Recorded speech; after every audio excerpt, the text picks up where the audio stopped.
오늘도 하나님께서 우리 모두에게 은혜 주시기를 바랍니다. 에베소에서 큰 소란이 지금 막 일어나려고 하는 직전이었습니다. 데메드리오라고 하는 사람이 선동가입니다. 그야말로 백성들을 가스라이팅 해가지고 군중들을 많이 모았습니다. 그리고 바울과 함께 복음을 전했던 가이오와 아리스다고를 잡아서 어떻게 해서라도 그들을 처형해 볼까 하는 생각이 있었습니다. 바로 이런 상황 속에서 좀 얄미운 한 사람이 나타납니다. 오늘 우리는 성경에서 읽진 않았지만 그 바로 본문 직전에 알렉산더라고 하는 사람이 나옵니다. 오늘 본문 33절에 보시면 유대인들이 무리 가운데 알렉산더를 권하여 앞으로 밀어내니 알렉산더 너 가서 얘기해. 알렉산더가 손짓하며 백성에게 변명하려 하나 뭐라고 그러나 보세요. 그들은 그가 유대인인 줄 알고 다 한 소리로 외쳐 이르되 크다 에베소 사람의 아데미여 하기를 2시간이나 하더라 그랬어요. 이게 무슨 말이냐면 알렉산더라고 하는 사람이 유대인이었어요.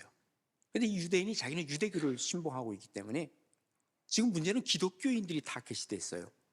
나는 기독교인이 아니야, 나는 유대인이야 하면서 자기는 이 혐의가 없다는 것을 얘기하려고 하니까 여기 군중들이 뭐라 그러냐, 야 유대교나 기독교나 나도 똑같아 이러면서 아데미 하고 2시간 동안이나 외치게 되었다. 이런 얘기를 중간에 하나 써놓고 있습니다.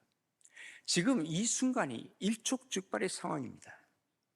그런데 이 일촉즉발의 상황 속에서 화를 누그러뜨리는 사람 필요한 거예요. 그래서 이 모임을 해산시키는 사람이 필요한 거예요. 오늘 본문에 한 사람이 나옵니다. 서기장이라고 하는 사람인데 이름은 누군지 몰라요.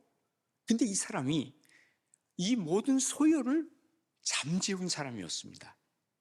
어쩌면 굉장한 리더십을 갖고 있는 사람이에요. 우리 그리스도인들이 그 모습을 좀 배워야 하겠다 하는 생각이 들더라고요.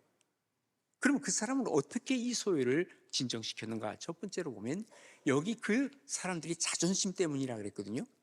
그 자존심을 인정해 주기 시작했다는 거예요. 그래서 오늘 본문에 35절에 보면 서기장이 무리를 진정시키고 이르되 에베소 사람들아, 에베소시가 큰 아데미와 제우스에게서 내려온 우상의 신전지기가 된 줄을 누가 알지 못하겠느냐? 우리 에베소가 어떤 도시냐? 바로 제우스가 낳은 아들과 딸 쌍둥이 누구예요? 아폴로 태양의 신, 그리고 아데미 달의 신, 그리고 우리가 제우스를 섬기는 것 우리가 다 알지 않느냐? 우리가 이런 자부심이 있어. 우리는 신전지기야. 그러면서 자기들의 자부심과 긍지를 지금 세워주는 말을 하고 있습니다.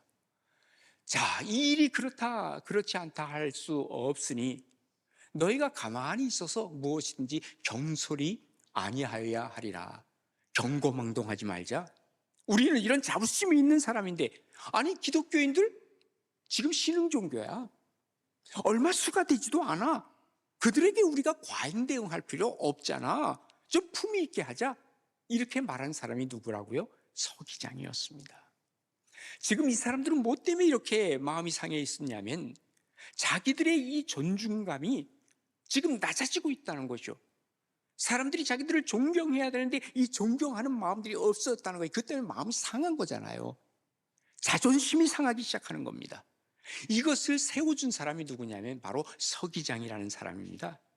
그의 이들을 세워주는 이 자체가 바로 뭐냐? 이게 바로 리더십이라고 얘기를 할 수 있는 거죠. 위기 속에 이 리더십이 빛나기 시작했습니다. 사람의 심리가 어떠하냐 하는 것을 아는 것으로 시작하는 것이 바로 리더십의 시작이라고도 얘기를 할 수 있습니다. 다시 말해서 지금 이 사람들의 공감대가 뭔가, 이 사람들이 지금 원하는 것이 뭔가 인정해 주려고 하는, 여기서부터 사람들을 이끌어갈 수 있는 힘과 능력이 나오기 시작한다는 거예요. 지금요 아주 이 도시가 술렁거리기 시작했습니다. 그런데 그들을 이해하려고 했고, 그리고 그들을 인정하려고 하는 이 말을 하면서부터 이 서기장의 말이 나오면서 어떻게 돼요? 여기 이 군중들이 차분해지기 시작했습니다. 이게 바로 선한 영향력을 끼치는 사람의 모습이었다는 것을 우리가 보게 되죠. 물론 그 이전에 아마도 이 서기장은 사람들로부터 신뢰감을 얻고 있었을지도 모릅니다. 그의 리더십이 바로 뭐냐? 예수님의 리더십이었어요. 예수님은 저 높고 높은 보좌를 버리시고 낮고 천한 이 땅에 오셨잖아요. 모든 사람의 생각을 공유하려고 하셨고 낮은 곳에 오셨기 때문에 예수님이 누구를 찾아가더라도 예수님 안에서 모든 것들을 해결받을 수가 있어요. 예수님은 공감했어요, 그들을. 그리고 그들을 인정해 주셨어요, 어느 누구든지. 그러니까 예수님의 인정을 받으니까 많은 사람들이 마음의 문을 열기 시작하죠. 그리고 예수님을 영접하기도 하고 문제가 해결되는 것을 그들은 경험하고 있는 것입니다. 상호 인정해 주는 공동체, 이런 공동체가 행복한 공동체라고 얘기를 할 수 있을 것입니다. 당신을 인정해 주고 상호 간에 서로 인정해 주고 공감대를 만들어 갈 때 비로소 할 말이 있게 되고 또 들을 말이 생기기 시작하고 이게 바로 커뮤니케이션이 이루어지고 관계가 세워져 간다는 사실을 우리는 분명히 알 수 있다는 것이죠. 우리 사회의 갈등은 어디서 오는 건지 아십니까? 대부분이 이 대화 상대로 상대방을 인정하지 않는 거예요. 자기 주장만 들을 생각은 하는 거예요. 이게 바로 뭐예요? 리더십의 부재라고 얘기를 할 수 있는 거예요. 그러다 보니까 공동체를 망가뜨리는 경우가 바로 이런 거라는 것이죠. 오죽하면 고린도 교회에 여러 가지 갈등이 있고 문제가 아주 심각한 문제가 많이 있으니까 사도 바울이 하는 얘기가 뭔지 아세요? 너희들이 나를 인정해야 내가 너희들과 얘기할 수 있다. 그렇지 않으면 내가 너희들에게 얘기할 것이 없어져 버린다 해서 고린도전서 4장 1절에 보면 이렇게 기록하고 있어요. 사람이 마땅히 우리를 누구의 바울을 그리스도의 일꾼이요 하나님의 비밀을 맡은 자로 여겨줘 달라. 그렇지 않으면 나랑 너희들 대화할 것이 아무것도 없다라는 얘기를 하고 있는 거예요. 상호간에 인정해주고 그리고 우리가 한간의 공감대를 만들어가고 그때 대화가 이루어지고 그때 소통이 이루어진다는 것을 얘기해주고 있는 것입니다. 지금 여기 에베소라고 하는 이 도시의 소요가 왜 일어났습니까? 이 사람들 하는 얘기는 그거예요. 내 소리 좀 들어줘, 그 얘기입니다. 나를 좀 인정해줘, 그 얘기입니다. 그런데 남의 얘기를 듣는데 너무너무 인색했기에 결국은 이것이 큰 소요로 나온 것이 아닌가, 그 얘기입니다. 오늘날 우리도 마찬가지입니다. 왜 저렇게 사람들이 데모를 많이 하지? 왜 저렇게 떠들지? 안 들어주기 때문에 그러거든요. 듣기 싫다, 그 말입니다. 상대를 인정해 줄 때 나에게도 평안이 있고 그들에게도 평안이 있고 관계가 회복되고 그리고 발전하는 사회를 만들어갈 수 있다라고 하는 얘기입니다. 여러분, 옛날에, 요즘은 어떨지 모르겠는데 우리가 학교 다닐 때는요 성적이 참 좋았던 것 같아요. 무슨 말이냐면 옛날에, 요즘은 뭐 몇 점 이렇게 점수로 하는 것 같은데 우리 때는 주로 뭘 했냐면요 수우미양가 이렇게 했잖아요, 그죠? 뭐 딴 나라에서 오신 분은 모르겠지만 우리 땐 그랬단 말이에요. 이 점수가 어떻게 되는 겁니까? 수라고 하는 것은 빼어나다는 거예요. 우는 뭐예요? 우수하다는 거예요. 미는 뭡니까? 괜찮다는 거예요. 아름답다는 거예요. 양은 뭐죠? 양호하다는 거예요. 이 정도면. 가 많이 받으신 분 계시오? 아닌 척하지만 가는 뭐예요? 가능하다는 거예요. 저는 그 성적이 참 성적표가 좋은 것 같아요. 그래서 가를 맞아도 우리 관계없어. 왜? 인정받는 거거든요. 여러분, 예수님이 우리를 부르실 때를 잘 보라고요. 예수님이 우리를 부르실 때 뭐 대단한 수 맞은 사람, 우 맞은 사람 부르신 줄 알아요? 아니에요. 제자를 부르실 때를 보라고요. 그 당시에 사람들이 다 싫어했던 마태를 불렀어요. 가야 가. 그런데 그가 가능성이 있는 거예요. 베드로를 부르셨어요. 일자무식이에요. 어부예요.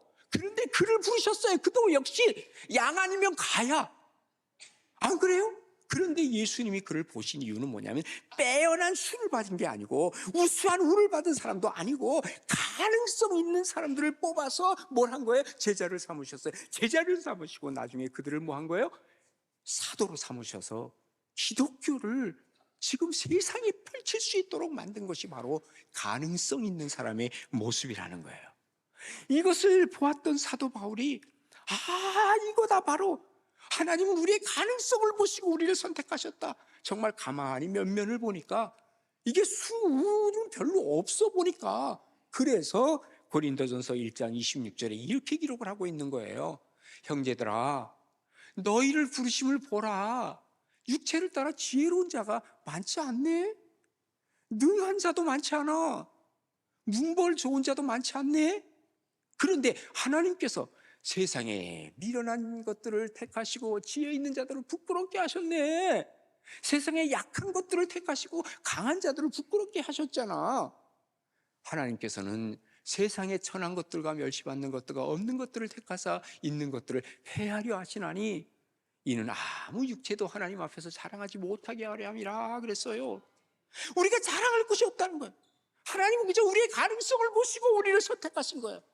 그러니 어떻게 하라는 거예요? 세상 모든 사람들에게 나아가서 나도 부족하니까 우리 서로 부족한 사람끼리 함께 인정하고 살자라는 것을 얘기하고 있는 거라는 것이죠.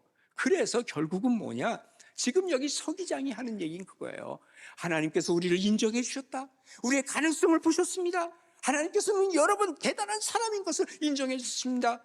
그러니 우리 더 이상 여기서 이런 소요하지 말자. 우리 좀 경거망동하지 말고 우리 좀 여기서 좀 품위 있게 이 모든 것을 끌어가자. 이렇게 얘기하는 거예요. 여러분 바로 리더십은 그겁니다.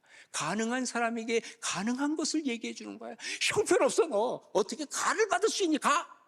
그러지 않는다 그 말이에요. 예? 가능성을 보고 당신 대단한 사람입니다 하고 인정해 줬을 때 와 나도 뭐 할 수 있네. 이 마음을 품을 수 있는 그때부터 마음에 평화가 오기 시작하고 그 다음에 갈등이 있었던 것들이 풀어지기 시작하는 이 모습을 우리가 보게 된다는 것이죠. 이 서기장 대단한 사람입니다. 사람을 진정시킬 수 있는 사람입니다. 어떤 사람은 사람을 막 격동시키는 사람이 있어요. 뭐야?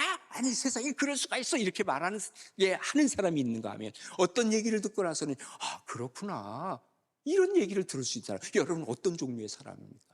사람을 인정해 주려고 하고 그리고 사람을 평안하게 이끌어 가려고 하고 이게 바로 진정한 리더십이라고 하는 것을 기억하시면서 그리스도인들은 이런 리더십을 가지고 있어야 돼요. 왜? 예수님이 이런 마음을 갖고 계셨으니까요. 이런 축복과 은혜가 여러분에게 임하기를 주님의 이름으로 축복합니다. 두 번째로는요, 사실을 알려줘야 돼요. 37절에 보면 이렇게 기록하고 있습니다. 신전의 물건을 도적질하지 아니했지? 야, 저 가이오 아리스다고 신전의 물건 도둑질했니? 안 했잖아.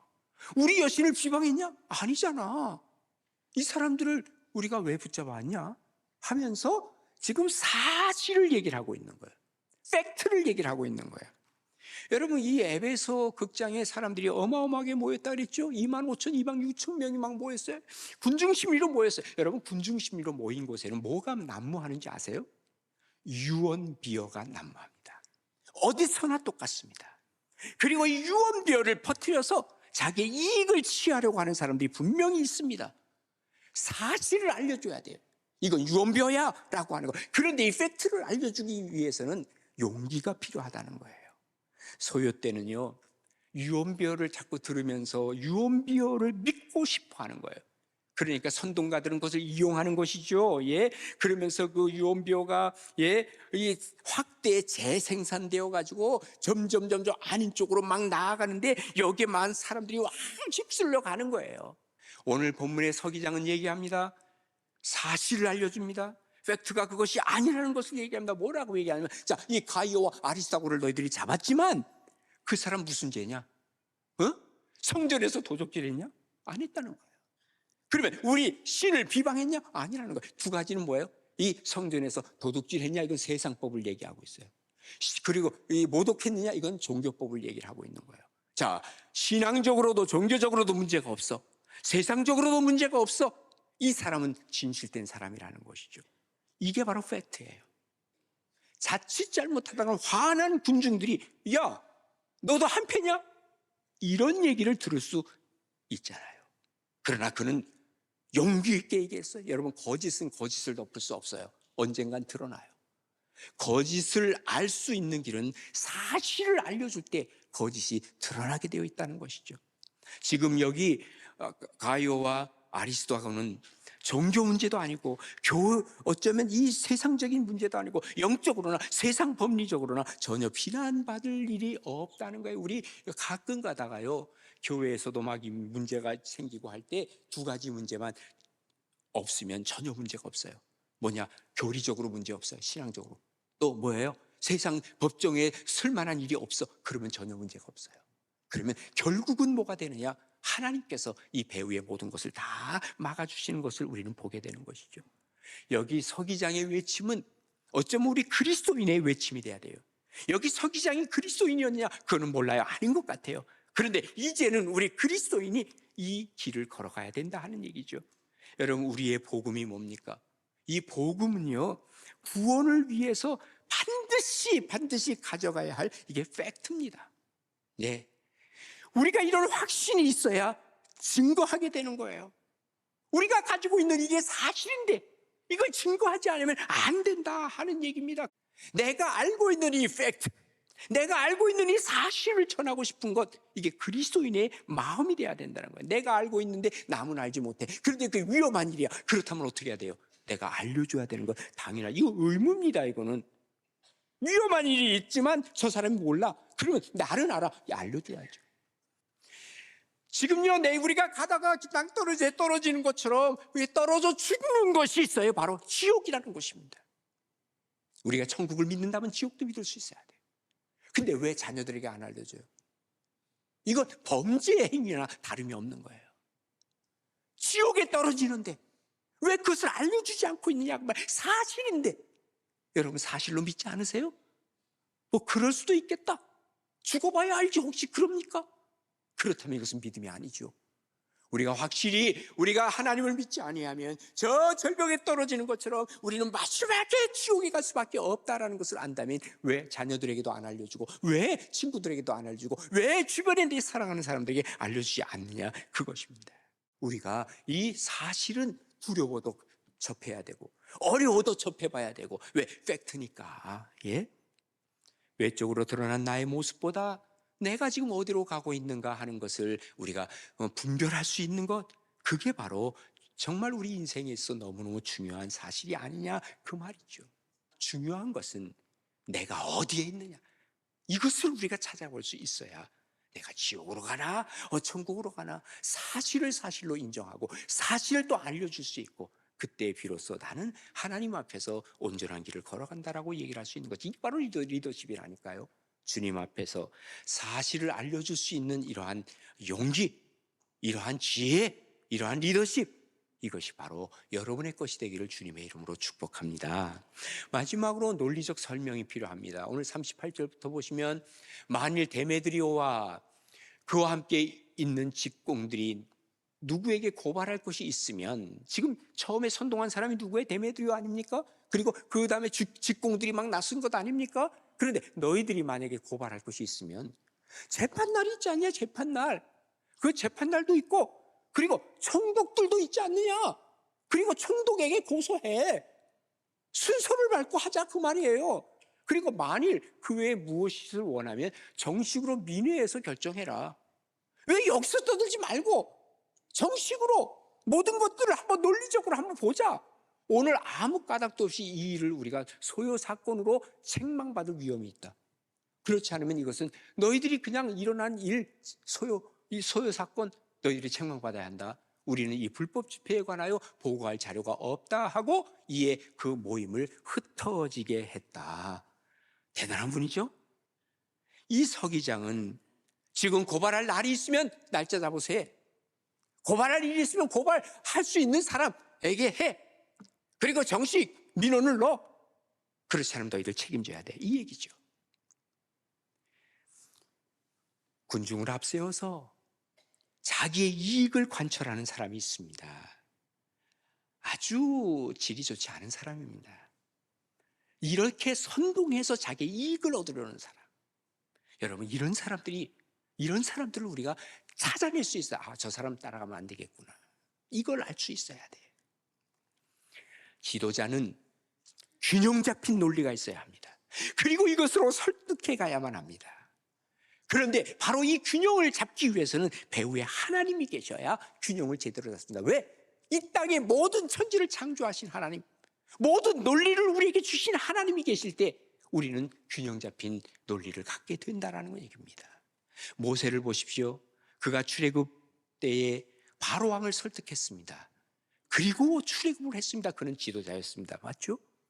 가데스 바네아에서 정탐꾼을 보냈습니다. 12명의 정탐꾼을 보냈는데 10명이 와서 막 선동을 합니다. 우리 그곳에 못 갑니다. 그 사람들이 얼마나 무시무시한 줄 아십니까? 못 갑니다. 우리는 마치 그들에 비하면 메뚜기와 같습니다.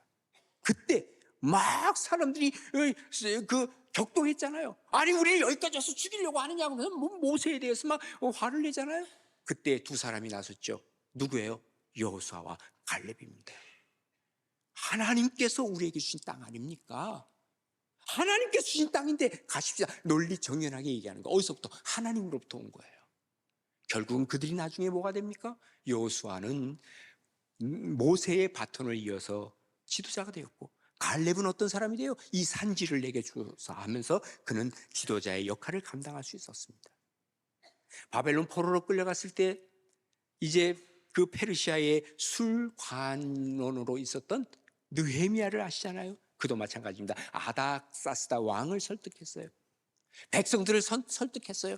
그래서 무너진 성벽을 만들 수 있었던 느헤미야, 역시 그도 뭐예요? 그도 지도자였습니다. 사람의 마음을 움직일 수 있는 것, 그 배후에 하나님이 계시다는 사실을 우리가 기억해야 됩니다. 하나님의 논리가 필요합니다. 하나님의 논리는 바로 창조하신 하나님의 논리입니다. 하나님이 세우신 계획 속으로 들어가야만 우리가 어떤 일이라도 감당할 수 있다는 거예요. 하나님이 세우신 계획이 아니라고 하면 우리가 아무리 잘 계획을 세워도 그 계획은 이룰 수 없는 거예요. 그래서 시편 127편에 뭐라고 기록합니까? 여호와께서 집을 세우지 아니하시면 세우는 자의 수고가 다 헛된 거예요. 여호와께서 성을 지키지 아니하시면 파수꾼에 깨어 있음도 다 헛된 거예요. 하나님께서 모든 걸 쥐고 계신다. 그러기에 우리는 하나님의 논리 속으로 들어가야 한다는 거예요. 그게 중요한 거예요. 그 논리를 가지고 우리가 세상에서 펼치고 살아가는 사람이 그리스도인이에요. 그래서 하나님께서 그리스도인이 무장할 하나님의 구원의 논리를 주신 것이 이게 바로 사형리라는 것을 주신 거예요. 자, 사형리가 뭡니까? 하나님이 정말 우리를 사랑하셨다는 거예요. 지금도 사랑하고 계신다는 거예요. 그래서 요한복음 3장 16절이죠. 하나님이 세상을 이처럼 사랑하사 독생자를 주셨으니 이는 그를 믿는 자마다 멸망하지 아니하고 영생을 얻게 하려 하심이라. 이게 하나님의 목적이라는 게 이게 제1영리잖아요. 일논리예요. 그런데 두 번째 논리가 있습니다. 사람들은 죄를 범했어요. 그래서 하나님 앞에 가까이 갈 수가 없어요. 로마서 3장 26절이죠. 모든 사람이 다 죄를 범하였음에 하나님의 영광에 이르지 못한다는 거예요. 하나님은 지금 인간을 사랑하셔서 다 구원의 생명을 주시고 싶은데 우리가 가려고 하다 보니까 죄를 범해서 여기 이르지 못한다는 게 이 제2원리입니다. 그 다음에 제3원리가 있는데 요한복음 14장 6절이죠. 예수께서 이르시되 내가 곧 길이요 진리요 생명이니 나로 말미암지 않고는 아버지께로 올 자가 없다. 예수님이 우리의 구세주이신 거예요. 거기에 다리를 놔줬어요. 우리가 도저히 갈 수 없는 그곳에 길 되신 예수님, 진리 되신 예수님, 생명 되신 예수님께서 길을 놔주셨다는 거예요. 이게 바로 세 번째 원리죠. 그 다음에 네 번째 원리가 뭡니까? 에베소 2장 8절입니다. 너희는 그 은혜를 의하여 믿음으로 말미암아 구원을 받았나니 이것은 너희에게서 난 것이 아니야. 하나님의 선물이라. 행위에게서 난 것이 아니니 이는 그 누구든지 자랑하지 못하게 함이라. 하나님께서 우리에게 선물로 주신 것이 있는데 이것이 바로 구원이라고 하는 이 네 가지 원리, 이 네 가지 논리를 우리가 갖고 있을 때 하나님이 주신 이 논리 속에서 어느 누가 온다 할지라도 이게 바로 하나님 앞에서 우리가 사는 원리요 하나님이 논리입니다 라는 것을 우리가 얘기할 수 있을 때 사람들을 구원의 길로 인도할 수 있고 또 여기저기 소란한 이러한 세상 속에서 이 얘기를 할 수 있다라고 하는 것이죠. 예수님께서 이 땅에 뭘로 오셨어요? 빛으로 오셨어요. 오늘 바로 대림절입니다. 이 대림절에 예수님께서 오신 이 원리가 바로 이런 데 있다는 것을 우리가 가슴에 품고 있는 거예요. 그래서 우리가 매주마다 예전사 모임 때 이것을 한번 외치고 나가는 거예요. 그러면 누가 뭐라고 하더라도 우리는 이 논리에서 벗어나지 않고 이 논리로 말미암아 이 설명을 하게 되고 이 설명으로 말미암아 죽어가는 사람, 소유하는 사람, 이런 사람들을 구원에 이르게 한다는 것이죠. 정당한 논리가 바로 큰 힘이 되는 것입니다. 우리가 하나님 앞에서 이 원리를 갖고 산다는 것, 이 영리를 사영리를 갖고 살 때 이것으로 세상을 이길 수 있는 힘이 여기서 난다는 것을 우리가 기억한다면 하나님 앞에서 이 논리를 설명해 줄 수 있고 그래야 우리의 마음에서 일어나는 갈등, 마음의 소욕, 또 사람들이 이 소유하려는 이러한 마음들, 이걸 잠재울 수 있다라고 하는 얘기입니다. 모쪼록 정말 여기 오늘 서기장을 우리가 보았지만 이 서기장이 바로 나의 모습, 우리의 모습 돼야 되는 것 아닙니까? 어떻게 해요? 우리가 다른 사람을 인정해 주면서 공감대를 만들어 가고, 또 뿐만 아니라 사실 팩트에 입각해서 뭔가를 얘기를 할 수 있고, 그리고 하나님의 논리 속에 들어갔을 때 하나님은 우리를 승리케 하신다는 사실을 우리가 기억하시면서 하나님 앞에서 승리하시고 하나님 주신 능력으로 사시고 하나님 보시기에 아름다운 열매 맺는 복된 우리 가나안의 모든 식구들 되시기를 주님의 이름으로 축복합니다.